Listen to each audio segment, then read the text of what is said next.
Okay, guys and gals, so what I'm getting ready to do is do some additions onto my shop here, and man, I've just got too many reloading presses, and I have some bad news. You're gonna have to see all this, so why don't you guys just follow along, because we're going to start with the Inline Fabrication storage docks, and he has this rail system. I have a plan with this rail system. I've been wanting to check it out, so what do you say we try it out?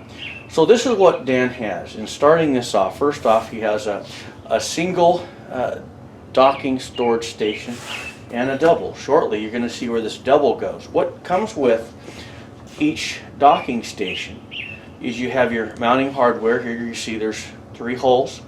He includes 3 of these massive screws, but he also includes these 2 screws with the nuts, and that is in case you want to take the storage docks and place them onto this rail, just as you see there. And that's how nicely it works.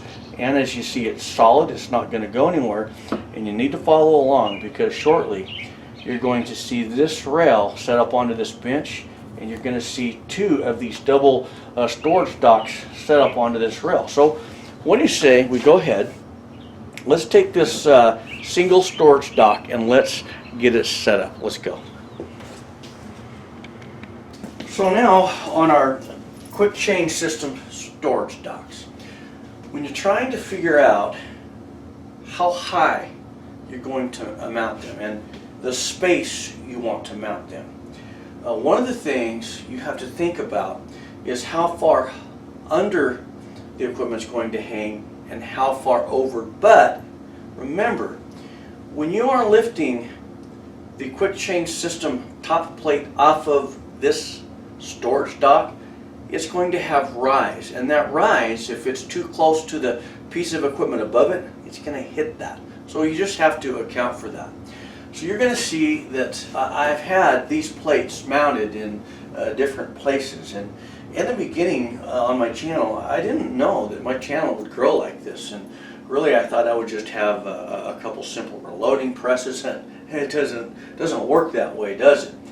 So originally I just had 2 of these, but then as the equipment began adding on, you can see I had to drop this one, because where this was mounted to have this one here, it just wouldn't clear with what I had, and so I had to drop it. Now another thing, be aware that where you have stuff with something hanging down, it can hit you in the head. You just got to think about that. It doesn't really affect me, because you can have brains to feel pain, so I don't feel pain. Alright. There's 1 or 2 ways that I mount these onto a 2x4 like this. The first way is, I'll just call it more of a hard mount. I just bolt it all the way through. By bolting it all the way through, it's a solid mount, and the reason I do that is because on my channel, guys, I'm always moving my equipment, right? And so I don't have to worry about losing my equipment. Now, on the screws, the second way in which you can mount these, and that's how I'm going to do this here. These thick screws that Dan includes, these are the same diameter as the actual holes in the plates. Dan does a good job, and these are solid plates.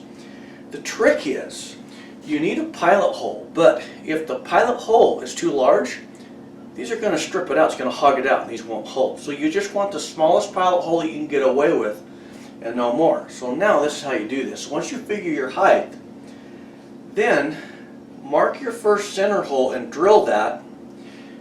Get your first screw started, and then level this, and then I just go by eye. I don't care if these are perfect. And then level it, and then pre-mark these holes and get them drilled, and then you can put everything on. So once you have all the holes drilled, start your center hole like that, and now trying not to block your view. Here we go. Just get them started like that. You don't want to tighten any one of them down till you get them all started.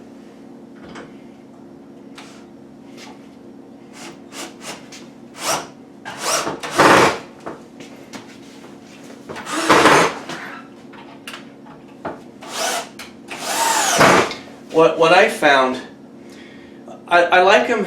I like the pilot hole as small as I can get away with. So if it stops and it starts stripping out like that, just back it out. Just back it out. And get a run at it like that. There you go.